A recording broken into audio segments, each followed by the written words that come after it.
Deuxième partie du bullshit qui nous est servi quant au fait de pouvoir avoir un potentiel de relation avec une femme. Ce que je veux dire par là, c'est de quelle manière est-ce qu'on va se monter la tête en croyant avoir une chance avec une femme lorsqu'au final on n'en a pas, ce qui va nous empêcher de développer des relations réellement intéressantes avec des femmes pour pouvoir amener quelque chose de plus. Ça va être la friend zone. Il y a nombre d'hommes qui vont avoir tendance à rentrer dans cette catégorie de friend zone et rester dedans en s'imaginant que, en travaillant sur eux-mêmes, en faisant en sorte de monter leur valeur, qu'ils pourront faire en sorte d'enfin avoir une relation avec cette femme qu'ils a friend zone il y a de ça quelques jours, semaines, mois, parfois même années. Ce ne sera jamais le cas. Ce ne sera jamais le cas, ou alors il y a une chance sur 1000 peut-être.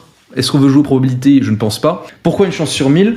Parce que si jamais la femme vraiment, au final, à un moment, il va être désespéré, il va voir en cet homme-là une grande valeur, bien plus qu'elle n'a vu au début. Dans ce cas-là, ça peut potentiellement initier un début de désir qui, si jamais il va être bien utilisé, entre guillemets, au bon moment par l'homme, en fait, ce qu'on va considérer, ou ce que la femme va plus tard potentiellement considérer comme un moment de faiblesse, alors à ce moment-là, il y aura potentiellement une expérience charnelle, qui va généralement être ce qu'on appelle un one night stand, un coup d'un soir, qui va être regretté par la suite, dans une grande partie des cas. Ce que je veux dire par là, et ce que je veux expliquer par rapport à ce cadre de friendzone, et à quel point est-ce que ça va être nocif pour un homme en construction, donc notamment dans ses jeunes années, c'est faire en sorte de croire que, en devenant d'abord ami avec elle, on va pouvoir développer une relation amoureuse saine. Il y a vraiment un intérêt dans une relation amoureuse saine à être ami avec sa partenaire, ça c'est vrai, sauf que la plupart des cas, lorsqu'on se fait friendzone, ça veut dire que la femme nous met dans cette catégorie parce qu'on n'est pas attirant à ses yeux. Ça veut dire qu'elle n'éprouve pas de désir vis-à-vis de nous. Et le réel désir, le désir réel, ne peut pas être négocié. C'est-à-dire qu'on ne peut pas faire en sorte de faire des actions, lui rendre des services, passer des moments de qualité avec elle, lui faire des cadeaux, peu importe. Ou même la rassurer, être présent quand elle a besoin, etc. On ne peut pas faire tout ça et attendre de sa part derrière de pouvoir faire en sorte d'avoir une relation amoureuse avec elle, ou même habituellement, parfois juste une expérience sexuelle. J'ai bien sûr un contre-exemple à ce niveau, un contre-exemple de mon expérience personnelle, où littéralement, en passant d'abord par la case ami, j'ai fini par arriver à plus que ça. Mais ça au final fini par bien sûr gâcher l'amitié. J'en parlais dans la vidéo sur les amitiés hommes-femmes, et à quel point est-ce que c'était possible versus impossible. Là en réalité, pour la plupart des hommes, ce sera fondamentalement inconcevable. Pourquoi ? Parce qu'il y a aussi une perception de l'amitié qui va différer des hommes vers les femmes et des femmes vers les hommes, qui va être quoi ? Qui va être qu'un homme va habituellement être ami avec une femme qu'il considère belle, selon ses standards, donc qu'il trouve attirante. Et à l'inverse, une femme va généralement être amie avec un homme qu'elle considère pas attirant. Vous voyez ? Sans parler de friendzone, là pour le coup, vraiment dans la capacité à être ami avec une autre personne, parce que il y a pour la majorité des hommes, encore une fois, cette chose qui se passe dans la tête, à se dire « et si jamais, qu'est-ce qu'il pourrait se passer de plus potentiellement ?» Et à toujours être dans cette case, en fait, à préférer garder ce qu'on appelle une boucle ouverte, une open loop, être dans l'incertitude, mais en se disant qu'il y a peut-être une chance, donc faire en sorte littéralement de ce bullshit, plutôt que de passer à autre chose et de consacrer leur temps et leur énergie à quelque chose de réellement constructif, donc développer bien sûr leurs propres compétences, leurs propres connaissances, donc devenir des hommes de plus haute valeur, travailler sur eux-mêmes aussi, et derrière faire en sorte de tisser du lien avec des personnes qui auront, elles, un intérêt, un désir réel pour eux. Vous voyez ? Parce que c'est toujours plus simple que de rester dans un narratif qui nous arrange, valable comme pour hommes, comme pour femmes, plutôt que de se confronter à la réalité de terrain et faire en sorte de faire face au rejet. D'accord ?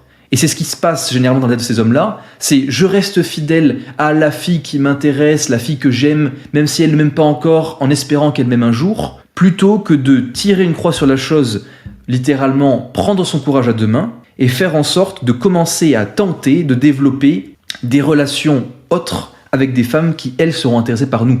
Parce que, et ça vraiment je le répète, dès le moment où désir réel il n'y a pas ou plus du tout, donc, alors il y a une impossibilité de tisser une relation amoureuse. Parce que pour pouvoir créer une relation amoureuse qui fonctionne, même pas forcément stable, mais simplement qui fonctionne un minimum, il faut qu'il y ait du désir éprouvé pour l'autre personne. Il faut que l'on apprécie réellement l'autre personne, qu'on ait de l'affection pour elle bien sûr, mais surtout qu'on a désir, une forme de désir. Basé là-dessus, encore une fois, il y aura une majorité d'hommes qui se reconnaîtront là-dedans. On l'a fait, on l'a tous fait, ou en tout cas une majorité d'entre nous l'avons fait, cette erreur. Maintenant, il faut savoir apprendre de ces erreurs et surtout éviter de rester sur un échec. Échec dans quel sens ? Non pas un échec de manière négative, mais simplement sur passer du temps et de l'énergie ou le consacrer à entretenir une interaction avec une femme qui ne veut pas de nous et qui ne voudra, de toute évidence, jamais de nous. Et simplement en pensant qu'on a une chance en travaillant sur nous, etc. Ce qui, en réalité, pourrait avoir un impact positif, parce que ça nous fait travailler sur nous-mêmes, bien sûr. Sauf qu'on reste dans un narratif qui est erroné. C'est-à-dire qu'on reste sur un postulat de départ qui est qu'on a une chance avec elle parce qu'on peut travailler sur elle et incarner le copain idéal, ce qu'elle pourrait rêver, tout ce qu'elle va décrire. Il y a des gars qui tournent par rapport à ça. Elle va décrire un homme, quand on lui parle comme ça, un homme qui ressemble en tout point à nous, mais qui n'est pas nous. Parce que ce n'est pas possible. Parce qu'elle n'éprouve pas de désir. C'est-à-dire qu'on peut incarner tous les traits de caractère qu'elle pourrait chercher chez un homme, et encore une fois, dans la grande majorité des cas, excepté certaines exceptions, on ne pourra jamais accéder à elle d'un point de vue amoureux, sentimental. Parce qu'il y a toujours cette barrière d'absence de désir. Et pour créer du désir là où il n'y en a pas, sachez-le, c'est très compliqué. Le désir, il va exister, même de manière minime, depuis le début. D'accord ? Ça ne va être que très rarement que le désir va se créer progressivement. Vous voyez ? Donc les histoires qu'on trouve dans les films, justement, avec au début, c'est vraiment les deux personnes ne s'aiment pas du tout, ou alors qu'il n'y a absolument aucun désir, et qui potentiellement, progressivement plutôt, vont éprouver du désir l'un pour l'autre, très peu, très rare. Encore une fois, on ne peut pas se baser sur ça pour faire en sorte de créer des relations de qualité. C'est pas possible. Parce qu'on dépend d'une probabilité qui est très faible. D'accord ? Donc autant prendre le temps de travailler sur soi, de rester par soi-même, d'éviter de se conditionner à penser qu'on a une chance avec cette femme-là alors qu'on n'en a pas, être réaliste, être pragmatique, et faire en sorte de consacrer notre temps, notre énergie à quelque chose de mieux, donc le travail sur soi bien sûr, forcément, mais aussi à créer de nouvelles interactions avec des femmes qui, elles, respecteront notre temps et notre énergie et pourront réciproquer ce que l'on va faire avec elles.